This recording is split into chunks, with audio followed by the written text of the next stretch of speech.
Si vous regardez le nombre de contaminations par jour, vous allez être affolé. C'est sûr que vous ne dormirez pas. C'est pas ça qu'il faut regarder. Patricia Amadou, salut. Michel Halimi de Marseille, salut Michel, ma copine Michel, j'adore. Linda Soussan, Ben Soussan, comment allez-vous? Ça va bien? Allez, faites attention à vous aussi. C'est vrai qu'il faut faire attention en ce moment. C'est pas le moment de se relâcher. 400, 500 personnes. Et alors, où il est, Michel Bensadoun? Il est toujours pas là. Allez, Ariane Castellet, à 7, on arrête. D'accord. Bon, allez, on y va. Alors, quelle est la situation en France? La situation en France, vous le savez, la situation en France, eh ben, elle est ce qu'elle est, elle est difficile. Alors aujourd'hui, je vais faire un live avec, comme on avait fait la semaine dernière avec Michel Bensadoun, ça serait une conversation au coin du feu entre les deux, et puis on pourra répondre à vos questions si vous avez des questions.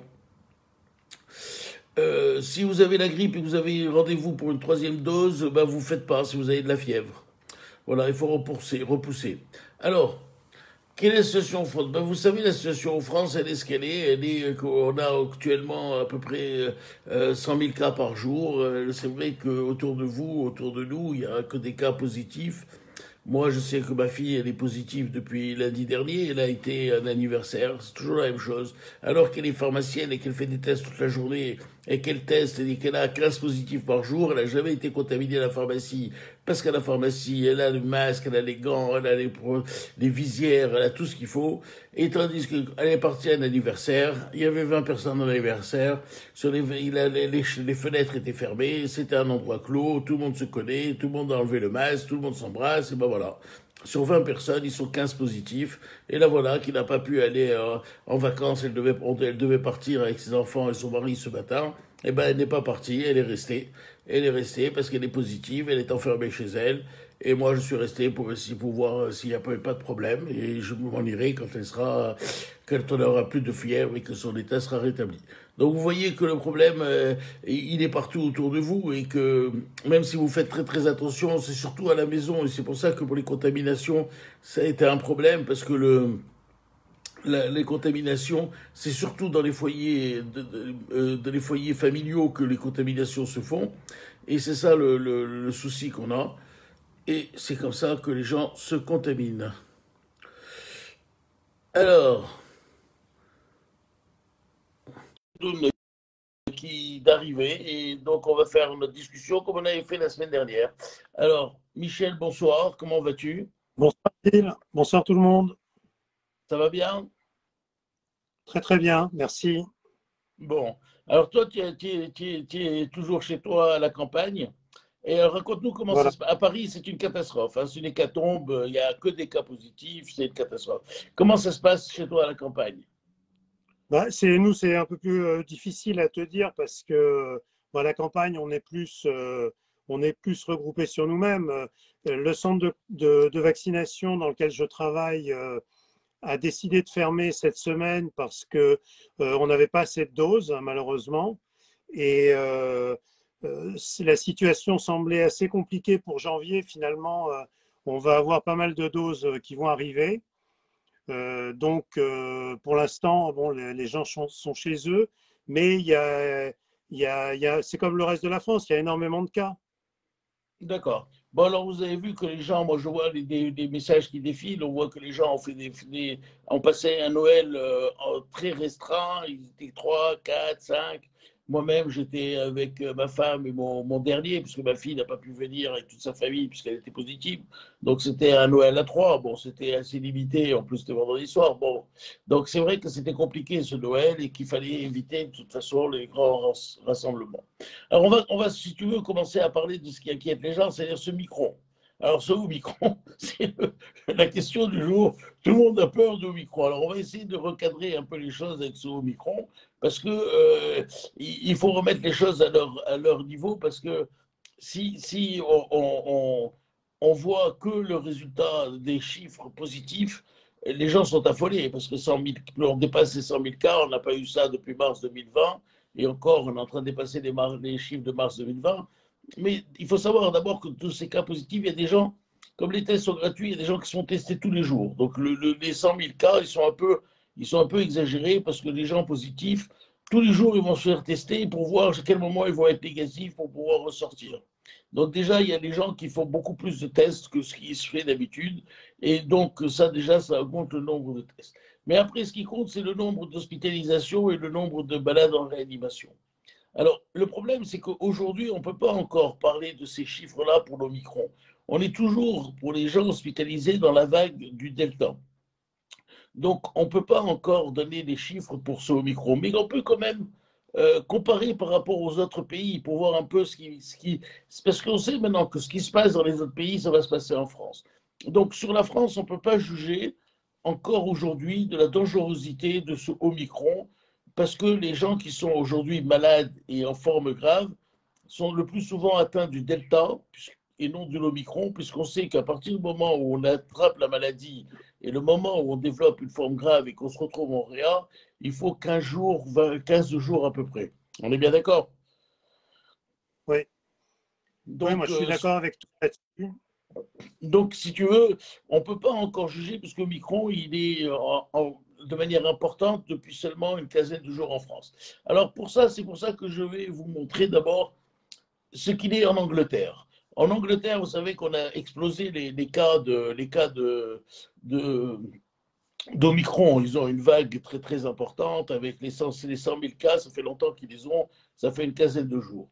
Alors quand on voit, alors je n'ai pas la courbe des hospitalisations, mais j'ai la courbe des morts. Tu vois, la courbe des morts en Angleterre, je n'ai pas pris la courbe des hospitalisations, mais la courbe des morts en Angleterre, on est à 110 morts. C'est-à-dire qu'on est à un chiffre inférieur à ce qu'il y avait au moment de la vague un peu plus importante, c'est-à-dire quand c'était le micron, c'est-à-dire vers novembre.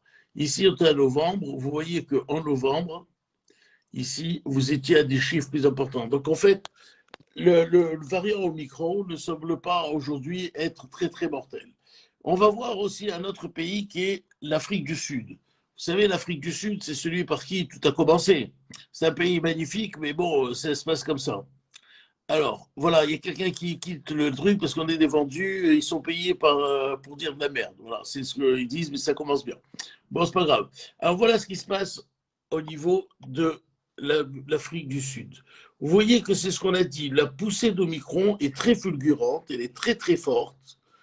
Les chiffres montent de manière très très rapide, mais après, le pic est très très très court. Et il semblerait que ce qu'on a dit déjà la semaine dernière, c'est-à-dire que c'est des pics très fulgurants qui montent très vite, mais qui redescendent très vite, ça semble en tout cas quand on regarde dans la vie réelle, c'est un peu ce qui semble se passer. Quand on voit au niveau des morts en Afrique du Sud, là aussi, vous voyez que le nombre de morts en Afrique du Sud, contrairement aux vagues précédentes où il y avait de très très très nombreux morts, ici, le nombre de morts est très restreint, puisque là, vous voyez, avant, on était sur des chiffres à presque 400 décès, là, et là, on est à peu près 80 décès. Donc, vous voyez que Omicron dans la vie réelle, Omicron dans la vie réelle ne semble pas être euh, d'une dangerosité très très importante. Ça, c'est très important parce que ça, c'est la vie réelle. C'est pas des études scientifiques, c'est pas des choses comme ça. C'est la vie réelle. Et c'est pour ça que je voulais vous montrer ça, pour vous dire, n'ayez pas peur. Aujourd'hui, la situation est ce qu'elle est. Ne vous affolez pas en regardant ces chiffres. Il faut regarder. C'est pas grave qu'il y ait 100 000 patients malades. Ce qui est grave, c'est les morts. Ce qui est grave, c'est les formes graves. Ce qui est grave, c'est les hôpitaux qui sont pleins. On sait que ce qu'on a peur, c'est que comme Omicron est très contagieux, que c'est contagieux, il y ait beaucoup trop de malades et que ces malades se retrouvent hospitalisés.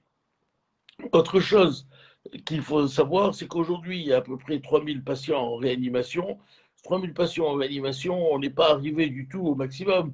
La capacité de réanimation, on l'a vu en mars 2020, on était arrivé en augmentant les capacités de réanimation à 5500 lits.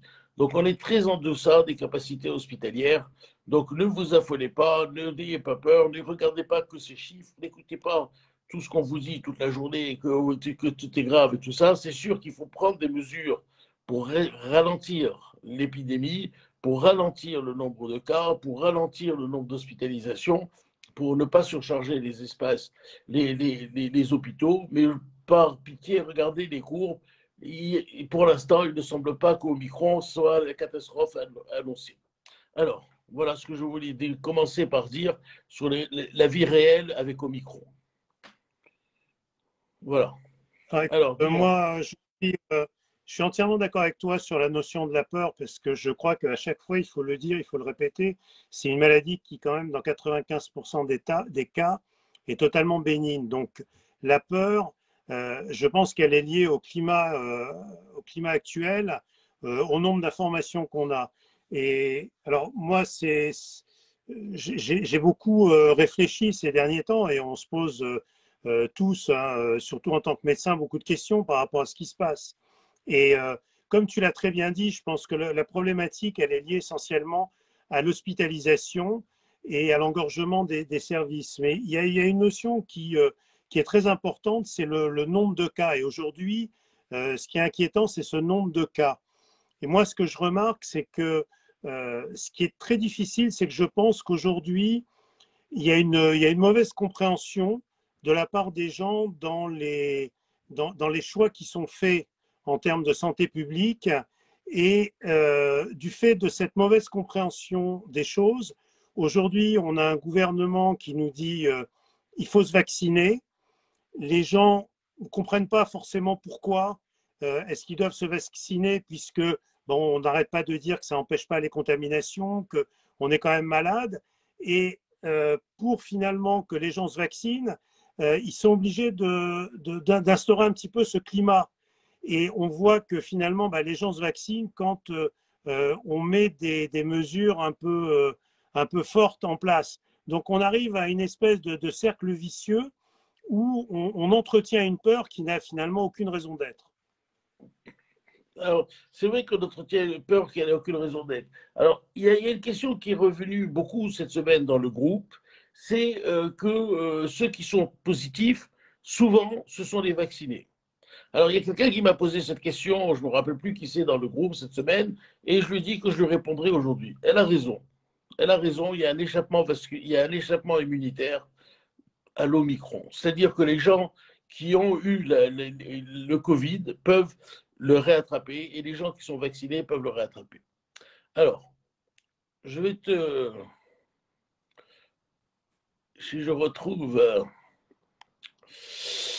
Alors, le variant Omicron peut-il échapper aux défenses immunitaires? Alors là, le problème qu'on a avec Omicron, c'est qu'on a un échappement immunitaire.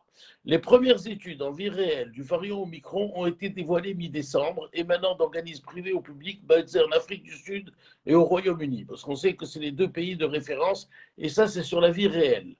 Parce qu'on a dit que dans les statistiques, on voyait que c'était les vaccinés. Bon, on est beaucoup plus nombreux vaccinés que non vaccinés, mais que les vaccinés étaient beaucoup positifs. Certaines hypothèses semblent se confirmer, notamment sur la forte contagiosité et la dangerosité modérée du variant découvert fin novembre. L'une des études datée du 11 décembre et publiée par Discovery avec la contribution de South African Medical Research Council est basée sur 210 000 tests recueillis entre le 15 novembre et le 7 décembre en Afrique du Sud.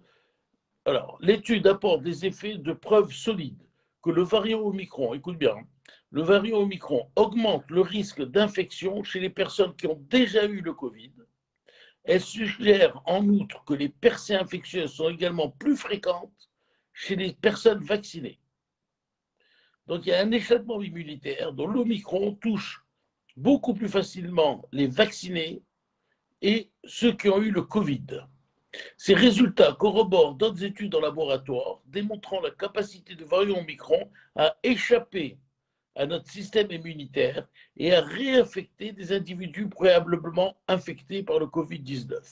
Il échapperait même au schéma connu jusqu'ici avec les variants alpha et delta, dans lequel une infection antérieure par SARS-CoV-2 permettait une réduction d'au moins 80% du risque de contamination. Donc la question à laquelle m'a posée cette patiente, elle a raison. Elle a raison, c'est-à-dire que les patients qui ont été vaccinés une fois, deux fois, trois fois, ou les patients qui ont eu le Covid ne sont pas protégés pour d'avoir le Covid et de le transmettre. Donc ça, c'est quelque chose qu'il faut savoir. Donc il faut quand même, c'est pour ça que si tu veux que le gouvernement a dit qu'il fallait faire la troisième dose et tout ça, parce que aujourd'hui, quand tu as fait 2 doses, voire 3 doses, tu peux l'avoir quand même. Donc, soit si tu as été bien vacciné, tu seras plus protégé. Là aussi, je vais parler des études qui ont été faites dans ce sens-là. Si tu n'as pas été vacciné, tu as moins de chances de te protéger. Donc aujourd'hui, pour ceux qui ont eu le Covid et qui se pensent protégés par le fait d'avoir eu le Covid, eh bien c'est faux. Il y a un échappement immunitaire. Vous ne serez pas protégé. Il y a 1000 personnes qui regardent en ce moment. Donc, Oui. Alors, donc, il faut que même quand vous avez eu 3 Covid, 3 vaccins, il faut faire attention. Ce n'est pas fini. Vous n'êtes pas protégé. Vous êtes protégé peut-être quand une forme grave, on va le revoir. Mais vous n'êtes pas protégé de l'avoir. Faites attention. Vacciné, non vacciné, attention. Main dans la main. Vacciné, non vacciné, main dans la main. Vous êtes tous au même stade. Faites alors attention. Gilles, Protégez-vous. Vas-y. Gilles, alors moi, il y a deux points que j'aimerais soulever parce que je pense que c'est important. Déjà, la notion d'échappement immunitaire. Parce que je pense que ce n'est pas une notion qui est forcément simple. Et Non. moi, en plus, moi, c'est quelque chose que j'aime pas tellement sur un plan scientifique, mais en fait, moi, je vais te dire comment moi je le comprends. Aujourd'hui, on a un virus qui a muté et on a un vaccin qui a été développé sur une base d'un virus qui était différent. Donc, la situation fait que ce virus, il est tout simplement moins efficace. Donc, effectivement, il ne va pas avoir les mêmes capacités de neutralisation du virus. Donc, si c'est ça la notion d'échappement vaccinal, je veux bien. Maintenant, Non, c'est pas moi, je l'échappement pense. vaccinal, c'est l'échappement immunitaire. C'est-à-dire Oui, que oui, le fait oui, d'avoir mais eu. d'échappement immunitaire. Maintenant, moi, je pense qu'il faut quand même être très prudent et attendre peut-être un peu pour avoir d'autres résultats. Si je regarde aujourd'hui sur les courbes qui sont données par Information Covid, donc qui sont les courbes qu'on peut avoir, que tout le monde peut avoir, qui sont les courbes officiellement du gouvernement, quand on regarde les tests positifs chez les personnes vaccinées et non vaccinées, c'est une courbe quand même qui est très très intéressante et on voit, alors c'est une courbe qui est mise à jour 2 fois par mois. C'est pour ça parce qu'ils veulent vérifier que les gens sont bien testés, etc. Et c'est intéressant parce qu'on n'est pas sur des valeurs totales, on est sur des valeurs en proportion. C'est-à-dire que pour 100 000 personnes Non, non, mais on non est d'accord sur vaccinées, ça, Michel. Je suis d'accord oui, qu'il faut mais toujours voir. attends, c'est quand même intéressant, Gilles, c'est quand même Non, mais je intéressant sais. de donner ce chiffre. Il y a 300 personnes sur 100 000 actuellement euh, qui sont positifs et qui sont vaccinés contre 975 qui sont non vaccinés. Ça veut dire qu'il y a Oui. en Non, proportion Michel, 3 fois mon message. plus de gens positifs Non, mais je suis d'accord que avec de toi. gens Le vaccinés message, si positifs. tu veux, quand je leur dis ça, le message, c'est quoi? C'est que c'est pas parce que vous êtes vacciné 3 fois, c'est pas parce que vous avez eu le Covid qu'avec Omicron, vous avez plus de chances de l'avoir qu'avec le Delta et tout ça. Donc, c'est pour dire aux gens, faites Oui, attention. Ce n'est pas parce que vous avez eu un vaccin, le vaccin ou le Covid que vous êtes protégé et que vous n'aurez pas le micron. Alors, c'est pour ça que je leur dis, vaccinés et non vaccinés, main dans la main, faites les mêmes mesures de protection. Ça, c'est très important. Maintenant, on va voir que je vais parler de ceux qui ont été vaccinés, qui sont plus protégés que les autres, en tout cas dans la vie mais réelle. là, on parle de contamination. Moi, ce que je ne voudrais pas, c'est qu'il y ait une ambiguïté que les gens pensent que, justement, parce que comme on a fait le lien avec l'échappement immunitaire, que étant vaccinés, ils ont plus de chances d'avoir l'Omicron. C'est ça que les Non, gens pourraient comprendre et je pense qu'il ne faut pas le comprendre comme ça. j'ai compris ce que tu veux dire. Non, non, c'est pas parce que vous êtes vacciné que vous allez avoir le On est micron. C'est ça que tu voulais dire. D'accord, j'ai bien compris. Ok, non, mais exactement. ça, les gens l'ont compris. C'est parce qu'il y a beaucoup plus de vaccinés que de non-vaccinés. Mais c'est-à-dire que c'est pas parce que vous êtes vacciné que vous aurez plus de micron que les autres. Bien sûr, vous avez les mêmes Merci. chances que les non-vaccinés. Il n'y a pas de différence. C'est ça. Bravo j'avais pas compris la nuance que tu voulais rajouter. Tu vois, d'accord. Ok, j'en ai tout à fait d'accord. Alors, donc, quid maintenant de. Parce qu'il y a des questions qui ont été posées comme ça et il faut répondre quand même à ces questions. Est-ce que, par exemple, le micron, est-ce qu'il touche les enfants? Encore, ça vient d'être posé là sur le fil. Alors, effectivement, le micron, est-il plus dangereux pour les enfants? Autre enseignement de la série de données sud-africaines. Donc, vous voyez que tout ce qu'on va vous dire ce soir, c'est sur la vie réelle. C'est-à-dire, c'est les données anglaises et sud-africaines. Donc, c'est pas des études de laboratoire qui demandent sans doute plus que les autres encore à être vérifiées. Parce que là aussi, quand on parle des enfants, il faut toujours être prudent, il faut toujours vérifier. Mais pour l'instant, les premières choses qu'on voit, le variant Omicron pourrait se montrer plus sévère avec les enfants, augmentant le risque d'hospitalisation de 20% chez les plus jeunes atteints de Covid. Bien que les données soient préliminaires et basées sur des nombres relativement faibles, nous ne devons pas encore tirer de conclusions définitives sur le risque encouru par les enfants, mais nous devons surveiller de près ce phénomène pour voir s'il y a une augmentation correspondante au Royaume-Uni, commente pour sa part la London School. Donc ça, ce que je vous ai dit, c'est ce qui se passe en Afrique du Sud. Ça n'a pas encore été confirmé en Angleterre. C'est les premiers chiffres. On a vu qu'en Afrique du Sud, il y avait plus d'enfants qui allaient être hospitalisés qu'au cours des vagues précédentes. Et il faudra que ces choses se confirment en Angleterre. Donc voilà la réponse que je voulais donner pour les enfants, parce que les enfants, souvent, les gens nous disent, là, même là, sur le fil, ils nous disaient, est-ce qu'il en est des enfants, est-ce qu'ils sont plus malades? Alors, effectivement, ils semblent plus malades et ils forment des formes un peu plus sévères. En tout cas, c'est ce qui est passé en Afrique du Sud. On va voir ce qui va se passer en Angleterre. Tu as quelque chose à rajouter sur les enfants? Non, Bon, c'est merci pour voilà. l'info. Bon, les enfants, il faut savoir qu'il y a deux risques chez les enfants. Il y a aussi le risque des Covid longs. Les Covid longs chez les enfants, c'est vraiment un problème. Moi, j'ai eu des adolescents avec des Covid longs déjà pour les premières formes. Et je te jure que c'était assez sévère. J'ai vu des enfants fatigués, déscolarisés, qui avaient vraiment du mal à mener leur vie. Et c'est très douloureux de les voir, des enfants qui étaient en pleine forme et qui étaient vraiment toniques, sportifs et tout, aller se traîner, ils ne veulent plus aller à l'école, ils perdent beaucoup de leur vitalité. Donc les enfants, il y a un double risque. Il y a le risque de Covid long, qui est maintenant, on sait qu'il y a une association des parents d'enfants Covid long, donc si tu veux, donc ça commence à chiffrer en France. Et la deuxième chose, c'est la faire de forme un peu plus sévère. Donc il y a deux choses, il faut faire attention aux enfants. Et donc voilà, c'est ce que je voulais vous dire pour les enfants. Alors, qu'est-ce qu'il en est de le variant, l'Omicron et le vaccin? Et après, on va parler des traitements. On va finir avec l'Omicron parce que l'Omicron, là, on a fait déjà pas mal le tour. Donc, on va voir est-ce qu'il est résistant au vaccin ou non. Alors, c'est souvent les gens, depuis 10 jours, tout le monde parle que de ça. Les vaccins, ils marchent moins, ils marchent plus, ils marchent moins. On ne sait pas. Alors, voyons ce qu'ils disent les études parce qu'on ne peut se fier que sur les études, Michel. On ne peut pas discuter sur des on-dit. Alors, premier renseignement sur le variant. Les défenses immunitaires offertes par la double dose de Pfizer perdrait lourdement en efficacité contre les contaminations. C'est ce qu'on a dit tout à l'heure, passant de 80% contre le variant Delta à 33% contre l'Omicron. Donc ça, c'est l'échappement immunitaire et les gens peuvent se recontaminer.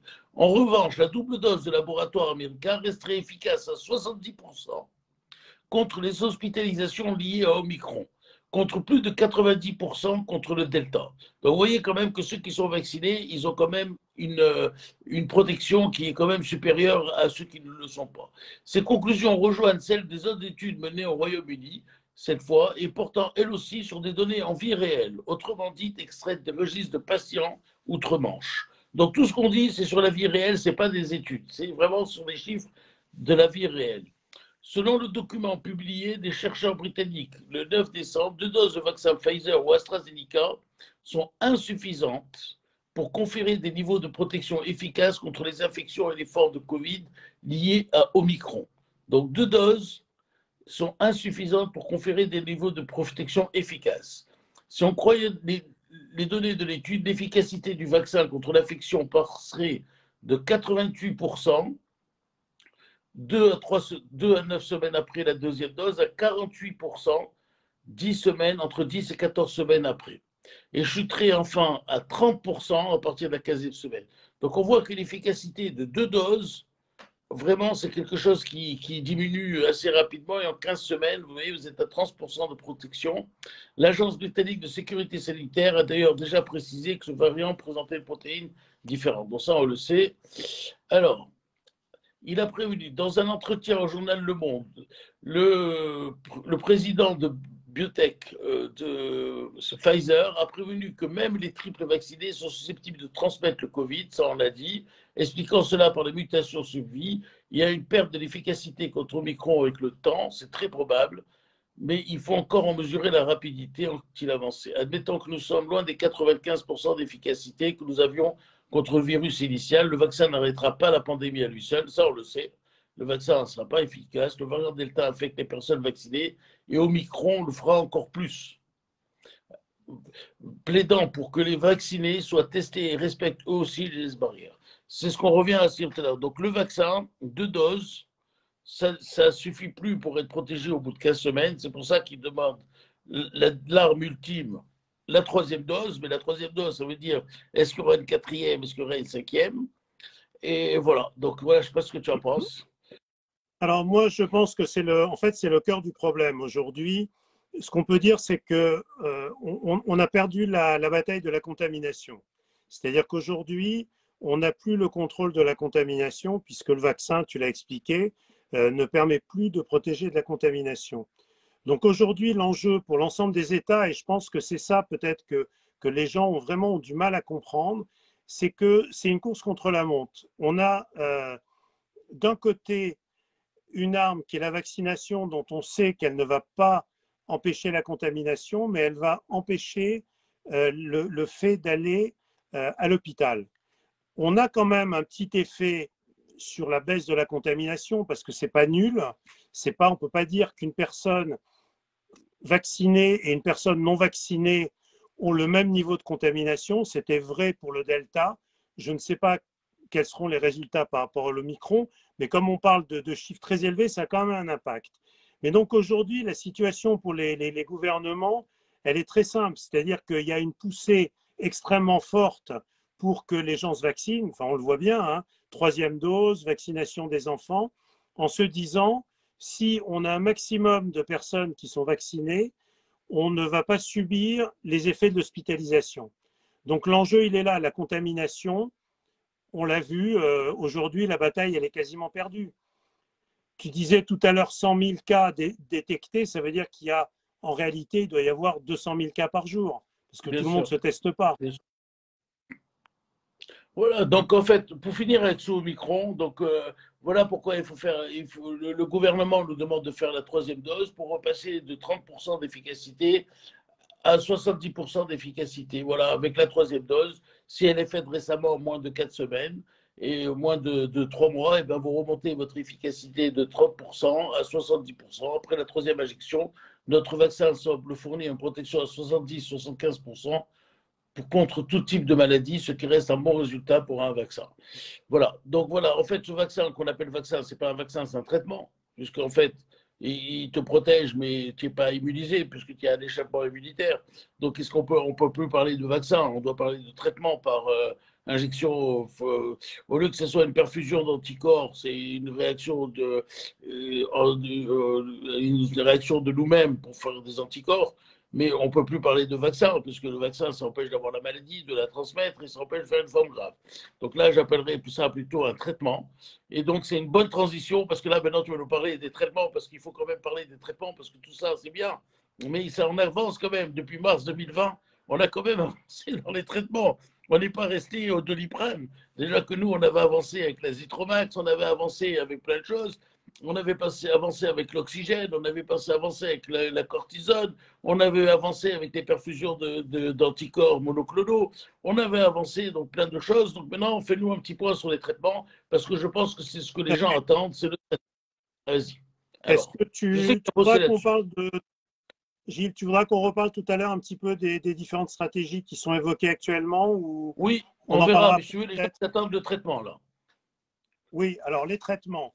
Alors les traitements, alors ce qu'il faut dire, et tous les médecins se l'accordent, et je veux quand même le répéter parce que c'est important, les traitements, quoi qu'ils soient, ils ne remplacent pas la vaccination, qui est un traitement préventif. Alors après vaccination, Moi, j'appelle ça vaccin pour moi parce que ça crée une réaction immunitaire. Maintenant, il faut bien comprendre que aujourd'hui, dans le combat qu'on a, il y a un certain nombre d'armes et que c'est l'ensemble de ces armes qui va nous permettre de nous en sortir. Donc, on a compris que le vaccin seul n'allait pas permettre de nous en sortir. Il y a les gestes barrières qu'il faut répéter et il y a des traitements. Alors, dans les traitements, il y a 3 catégories de traitements en gros. Il y a les traitements qui sont basés sur les anticorps monoclonaux. On va expliquer après ce que c'est. Il y a les traitements qui sont des antiviraux et il y a, j'en parlerai à la fin, un traitement immunosuppresseur. Ensuite, dans les traitements, il y a 2 types de traitements. Il y a les traitements prophylactiques et les traitements curatifs. Prophylactique, vous l'avez compris, c'est-à-dire que c'est avant d'avoir la maladie. Et les traitements curatifs, c'est quand on a la maladie. Alors, tout d'abord, les traitements sous forme d'anticorps monoclonaux. Donc, c'est quoi les anticorps monoclonaux? Les anticorps, c'est exactement ce que vous produisez lorsque vous avez été vacciné. Votre corps va créer des anticorps spécifiques qui vont attaquer le virus. Alors, les anticorps, déjà, ça fait un moment qu'on a des anticorps monoclonaux. C'est des traitements quand même assez lourds qui sont plutôt réservés à des patients à risque ou des patients immunosupprimés qui sont donnés à l'hôpital.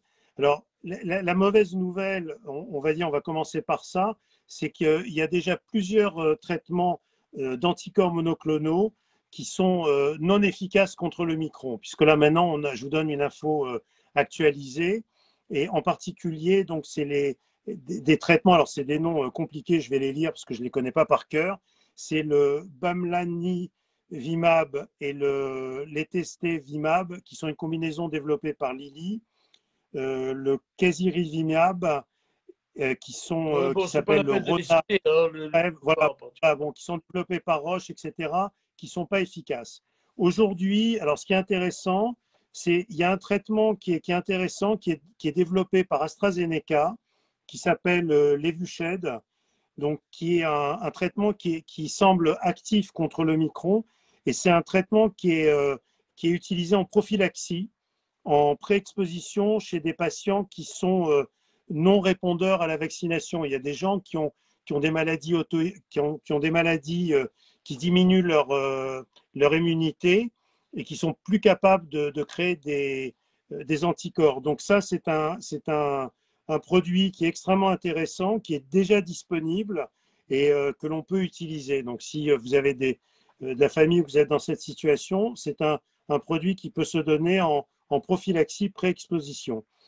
Ensuite, il y a un autre anticorps monoclonal qui est assez intéressant, qui s'appelle le Xevudi ou le Sotrovimab, qui est développé par GSK, par le laboratoire GSK, et qui a l'air d'être assez efficace et qui sera là un traitement curatif qui sera proposé à la mi-janvier et qui normalement pourrait être utilisé donc pour les gens qui seront atteints. Alors voilà en ce qui concerne les traitements prophylactiques.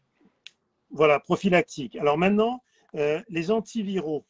Donc les antiviraux, il y a 2 antiviraux dont on a beaucoup parlé, qui sont ceux de Pfizer et celui de Merck. Alors je vais commencer par celui de Merck parce que malheureusement, donc je dis malheureusement parce que c'était un produit qui avait pas mal qui était prometteur, qui avait eu un accord de l'Agence européenne de médicaments, mais que la HAS, voilà, l'HAS l'a refusé parce qu'il avait une efficacité de 50%. Ils ont considéré que les études présentées par le labo n'étaient pas d'une qualité suffisante et donc on l'a retiré. Donc la France a annulé sa commande. Alors celui qui semble extrêmement intéressant, c'est le Paxlovid. Donc il y a un médicament qui a été développé par Pfizer, voilà, qui est un produit qui est intéressant parce que il va se donner en ambulatoire, il va se donner dans les 3 premiers jours suite à des symptômes, et qui, pour l'instant, va être réservé surtout à des patients à risque. Donc, on voit bien quand même que les traitements, pour l'instant, sont plutôt destinés à des patients à risque et il a diminué de 89% le risque d'hospitalisation. Donc, ils ont fait une étude contre placebo qui était prévue pour 3000 personnes et au bout de 1200, ils ont arrêté le groupe placebo puisqu'il n'y avait pas le même niveau de chance pour les gens qui avaient le placebo et ils ont tous eu le produit. Donc là, je ne sais pas quand est-ce qu'on l'aura en France. Je ne sais pas, Gilles, si tu as des infos. Je sais qu'en Israël, ils ont commandé 100 000 traitements qui vont les avoir prochainement. En France, je ne sais pas. Mais je pense que ça devrait aller assez vite. Voilà. Alors, pour terminer sur les traitements, il y a un traitement qui est immunosuppresseur, qui s'appelle le Kineret, qui est un traitement d'un laboratoire suédois et qui est intéressant pour les gens qui sont à l'hôpital et qui vont en faire des réactions immunitaires avec, vous vous rappelez quand on parlait des cytokines, etc., extrêmement fort. Et donc, ce traitement va venir en complément des traitements avec oxygénothérapie et corticoïdes sévères. Voilà. Et puis, on reparle aussi du remdesivir qui a montré sur une étude qui est sortie au New England Journal of Medicine qu'on avait dans les quelques jours qui suivent l'infection, en traitement ambulatoire, il y aurait une très très bonne Alors, 87. on me dit que ça va en janvier, le Paxlovid. Voilà, le Paxlovid, donc en janvier. Salut. Comment va papa? Non, je disais bonjour à quelqu'un, excuse-moi. Voilà. Vas-y. Donc là, c'est plutôt une bonne nouvelle. Bon, bah, tant mieux. Bah, tu vois, comme quoi, tout n'est pas perdu. Donc, pour en revenir, donc la situation aujourd'hui, ne regardez pas les chiffres donnés par le gouvernement, ne vous affolez pas, n'ayez pas peur. Ce qui compte, c'est la dangerosité de l'Omicron. Aujourd'hui, on ne sait pas quelle est la dangerosité de l'Omicron. Si on prend les cas qu'on a vus en Afrique du Sud et en Angleterre, il n'y a pas de cas graves. Donc, si vous voulez, faites attention, même si vous êtes vacciné une fois, deux fois, trois fois, vous pouvez l'avoir. Il faut faire attention aux vaccinés et non vaccinés de la même manière, car les deux, vous pouvez l'avoir, les deux, vous pouvez le transmettre. Les deux, vous devez prendre des précautions sérieuses, revenir comme en mars 2020 sur les gestes barrières et l'aération, ouvrez vos fenêtres. Alors, aujourd'hui, quelle stratégie tu vois, toi, pour le futur? Qu'est-ce qu'ils vont nous annoncer lundi? Ils vont nous enfermer tous qu'on va encore retourner en prison? Écoute, moi, mon idée par rapport à lundi, c'est qu'aujourd'hui, comme je l'ai un peu dit tout à l'heure, je pense que le gouvernement veut vraiment pousser à la vaccination. Donc, je pense qu'évidemment, bon, le pass vaccinal, de toute façon, il va être mis sur la table à la rentrée. Et en même temps, je pense qu'aujourd'hui, la plupart des médecins s'accordent, et tu viens de le dire très justement, qu'il n'y a pas un véritable danger d'Omicron en termes d'hospitalisation. Très probablement. Là. Il y a un moment, il faut arrêter. Alors, je vais te raconter une histoire qui m'est arrivée hier soir. Mais écoutez, il y a 800 personnes qui... Écoutez cette histoire de fou. Le pass vaccinal, l'escroquerie que c'est. Une escroquerie. J'arrive au restaurant avec ma femme. J'ai mes 3 vaccins, je montre. Ma femme, qui n'avait pas qui avait pas inscrit son 3e vaccin, comme elle est pharmacienne, c'est elle qui s'inscrit, elle n'a pas jugé utile de s'inscrire. Son 2e vaccin, il y a plus que 6 mois, on ne la laisse pas rentrer.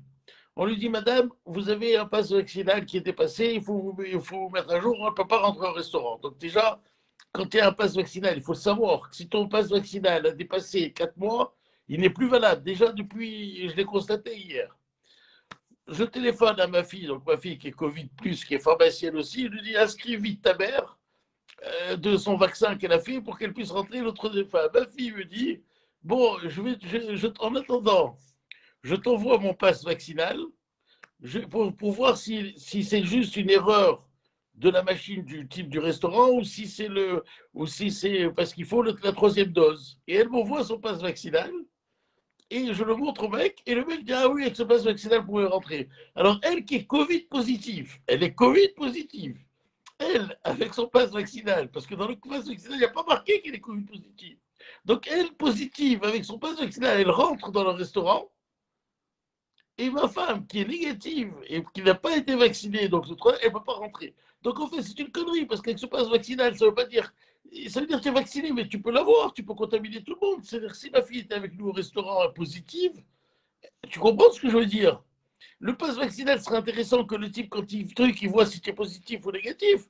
Si tout le monde est. S'il fait le pass et qu'il n'y a pas marqué que tu es positif, ça sert à rien. Je ne sais pas si tu Moi, je comprends ce pense que je veux que dire. Non, oui, mais ça, je c'est une réalité comprends, mais je hier. pense qu'il y a un faux. Je pense qu'on fait au pass vaccinal un faux procès, que c'est un faux débat. En fait, il faut bien comprendre la stratégie, parce que sinon, on arrive à en déduire des absurdités. Et ce que tu expliques est tout à fait juste.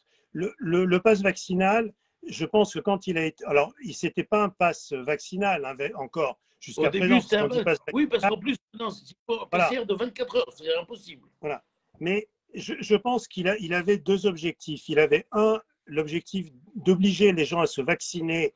Et malheureusement, ça a été efficace parce que quand on demandait aux gens de se Oui, pour vacciner, obliger les gens à vacciner. Mais voilà. dans la Donc, réalité de la vie, ça n'a aucune voilà. Non, mais efficacité. Gilles, Gilles, ça a obligé les gens à se vacciner. Et deuxièmement, ça a un rôle de frein. C'est-à-dire que on sait que là, aujourd'hui, la problématique quand il y a des vagues, c'est de freiner la vague. On sait très Non, bien mais que ça, on les est bien mesures, d'accord. Mais si toi, elles ne vont pas si éviter tu les es positif, contaminations. non, mais écoute-moi, Michel, tu es positif, parce que tu as été vacciné 3 fois, tu peux Oui, rentrer au restaurant, alors que l'autre, il est négatif. Il n'a pas été vacciné 3 fois, il ne peut pas rentrer. C'est-à-dire que le type, il est positif, il a tous les droits de contaminer toute la France, et l'autre, qui n'a pas été vacciné, il n'a pas le droit même pas de manger. Non, moi, je suis contre mais, le pass mais vaccinal. Le pass vaccinal, c'est bien, si tu veux, pour pousser les gens à se vacciner, peut-être, parce que le vaccin va protéger les gens, et c'est ça qu'il faut que les gens comprennent. Si vous vous faites vacciner, c'est pour vous, c'est pas pour les autres. Je vous le dis, je vous le répète, le vaccin n'empêche pas ni d'avoir, ni de la contaminer, ni de donner. Faites-vous vacciner pour vous si vous le souhaitez. Vous ne le souhaitez pas, vous ne faites pas vacciner, c'est votre responsabilité. Mais nous on dit, c'est vacciné, pas vacciné, prenez les mêmes précautions. C'est pas parce que vous êtes vacciné que vous n'aurez pas le Covid. C'est pas parce que vous êtes vacciné que vous pourrez rentrer. Moi, je trouvais aberrant hier l'histoire de ma femme. Elle peut pas se rentrer, et ma fille qui est oui, positive, il montre le pass. Il faudrait que le pass tracker, il devienne rouge quand il est positif. Que le non, type, mais il sache qu'il certainement. est. Je pense que si tu veux, moi, ce que je trouve dommage aujourd'hui, c'est que les gens aujourd'hui ne comprennent pas. Voilà, ils comprennent pas la stratégie, les stratégies qui sont mises en place. Alors moi, je fais pas partie du gouvernement, je suis pas payé par Big Pharma. J'essaie Non, nous juste, aussi, je moi suis un aussi. voilà, et toi non plus. Et je suis juste un médecin qui essaie de comprendre et d'écouter, parce que je pense que dans ce groupe, on essaye, on n'a pas de dogme, hein, on n'est pas pro-vaccin Non, ou non, on n'est pas contre de. les vaccins. Non, on On suppose essaye sur des choses. simplement, voilà, on essaye simplement de réfléchir et de comprendre et de se dire, voilà, il ne faut pas être dans la critique systématique, et il faut essayer d'écouter, de voir ce qui se passe. Et il n'y a que les imbéciles qui ne changent pas d'avis. Et il y a aussi beaucoup de choses sur lesquelles on ose dire qu'on ne sait pas. Parce que, voilà, donc on Ah est oui, nous, dans on une dit que. situation, voilà, on est dans une situation où rien n'est absolument évident. Maintenant, il y a des données. Voilà, il y a des données. Tu l'as rappelé tout à l'heure, les décisions, elles se basent sur des données. Aujourd'hui, alors après, je sais que ça ne fait peut-être pas plaisir à certaines personnes, mais aujourd'hui, le vaccin nous a permis quand même de passer la troisième vague et la quatrième vague sans confinement et sans énormément de gens à l'hôpital et sans trop de morts. Donc ça, il faut le reconnaître. Le deuxième point, Oui, on le voilà, reconnaît, il moi, protège. 100%. voilà. Donc moi, le deuxième point, Bon, et est-ce que moi je tu pense es qu'il pour faut le confiner dire tout à le un monde? moment Est-ce que tu donné, es pour. Alors, voilà, parlons clair. Est-ce que tu es pour confiner tout le monde? voilà. Est-ce que tu penses qu'on doit tous Alors, retourner en moi, prison? je termine là-dessus, c'est important. Il faut dire aussi aux gens, moi je passe beaucoup de journées en ce moment au centre de vaccination, je vois des gens, le vaccin, il est super bien toléré globalement. Il faut le dire, il faut qu'on arrête avec ces fausses infos. Bon, alors, une fois qu'on a dit ça, qu'est-ce qu'on fait? Moi, je pense qu'il ne faut pas confiner les gens, c'est évident.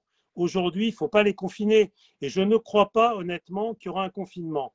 Alors après, je pense que la problématique pour le gouvernement actuellement, c'est, comme je l'ai expliqué tout à l'heure, c'est de freiner les contaminations. On ne peut pas les contrôler, les vaccins. Les contaminations, aujourd'hui, elles sont devenues incontrôlables. Donc, est-ce qu'on peut les freiner et comment on peut les freiner? Alors, voilà, ça, j'en sais rien. Où est-ce qu'on va mettre la jauge? Est-ce qu'on va mettre la journée du 31? C'est évidemment une journée dangereuse. Je ne sais pas ce qu'ils vont décider, mais soit ils vont lâcher complètement en se disant, bah, de toute façon, il y a quand même 90% des gens qui sont vaccinés, l'Omicron est beaucoup moins dangereux, on prend le risque et puis on verra bien. Voilà.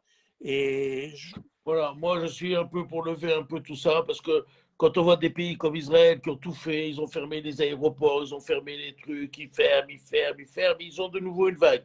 Ils vaccinent, ils ferment, ils vaccinent, ils ferment, ils sont 4 doses, 12 doses, 22 doses et ben, ils ont de plus en plus d'échappements immunitaires et tout ça.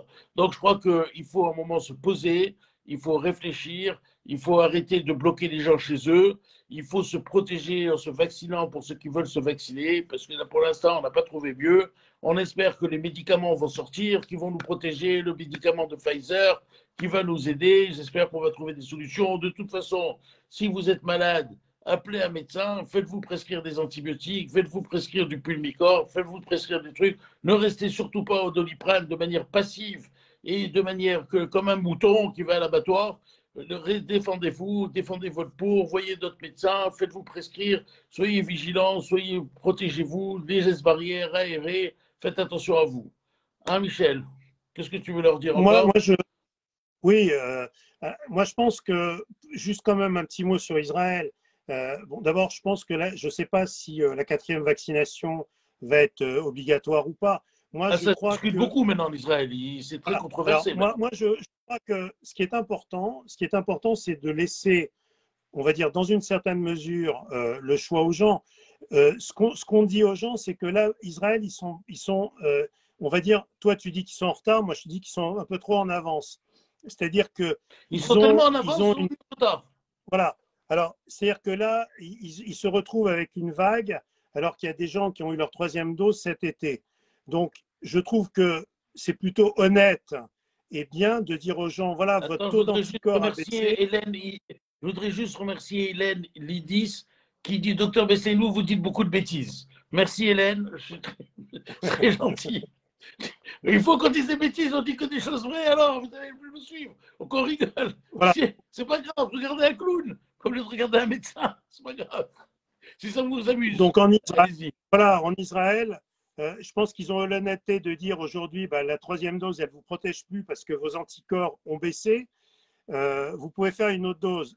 Moi, ce que je trouve, effectivement, ce qui est ennuyeux, c'est qu'on voit, on nous avait dit, on a un vaccin ARN, ce vaccin ARN, on va l'adapter aux nouveaux variants. Et on voit que la machine, elle est trop lourde. On n'arrive pas à suivre les mutations. Parce qu'aujourd'hui, même la quatrième dose, ils ne vont pas la faire avec un vaccin varié. On va être encore avec un nouveau vaccin adapté. Ça va être encore un ancien vaccin. Moi, il y a des gens qui voient ça comme une calamité d'être obligé de se vacciner 3 fois. Moi, je dis simplement, voilà, c'est un outil parmi d'autres. Pourquoi ne pas l'utiliser? Sachant qu'a priori, je ne crois pas qu'il y ait de contre-indications ou d'effets nocifs qui puissent être donnés par cette quatrième dose. Donc, si on ne fait pas de mal, pourquoi se priver, en tout cas pour des gens qui sont des gens à risque, puisque là, aujourd'hui, la quatrième dose, elle est pour les gens de plus de 60 ans. Moi, je pense voilà, qu'il faut, il faut effectivement le faire. Et Gilles, peut-être juste quand même pour terminer, parce que c'est quelque chose qui me tient à cœur, parce que je crois qu'on se pose tous des questions et aujourd'hui, il y a pas mal de médecins qui ont émis l'hypothèse que c'était peut-être une erreur de vacciner l'ensemble de la population et qu'on devrait vacciner que les gens de plus de 60 ou 65 ans. Ah, il y a beaucoup qui disent ça, hein. Et finalement, Voilà, je alors pense moi qu'ils ont raison. j'aimerais, quel est ton avis? Parce que, encore Moi, une je fois, pense qu'ils voilà, ont. on est là Là, il est un peu tard, Michel, pour continuer beaucoup. Là, ça fait 1 heure. dimanche prochain Moi, alors. je pense qu'ils ont raison. Il faut arrêter, il faut diminuer un peu le nombre de vaccinations et le réserver un peu à ceux qui sont fragiles, les plus de 60 ans, les gros comme moi, les diabétiques comme les autres. Et nous, on doit être vaccinés. Et celui qui, moi, je vois les jeunes et tout ça, il faut les laisser un peu tranquilles. Mais enfin, ils peuvent plus. Cette histoire de passe vaccinal les a bloqués complètement. C'est de la folie, mais c'est comme ça. Bon, Michel, dis-moi pour Je vois une finir. question là, T'en penses quoi? une question qui dit qu'on n'accepte pas les non-vaccinés dans les hôpitaux. C'est absolument pas vrai, hein. C'est pas Les vrai, vaccinés c'est et non conneries. vaccinés, c'est C'est des exactement la même conneries, ça, chose. mais c'est des conneries. Vaccinés, non vaccinés, main dans la main, tous dans le même bateau. Allez, je vous Absolument. souhaite à tous une bonne fin d'année. Dimanche prochain, j'espère que je serai enfin à dire moi. J'espère que je pourrai partir. Michel, je te souhaite une excellente fin d'année, une excellente santé, plein de bonnes choses. À vous tous, plein de bonnes choses, une bonne fin d'année. Et Michel, comment on dit pour finir? Ensemble, Ensemble, nous sommes plus on forts. est plus fort. Voilà. Allez, Merci Gilles, au merci revoir. pour tes analyses à chaque fois pertinentes et à très bientôt. Et bonne fête à Allez, au tous. revoir tout le monde. Ciao. Merci Michel.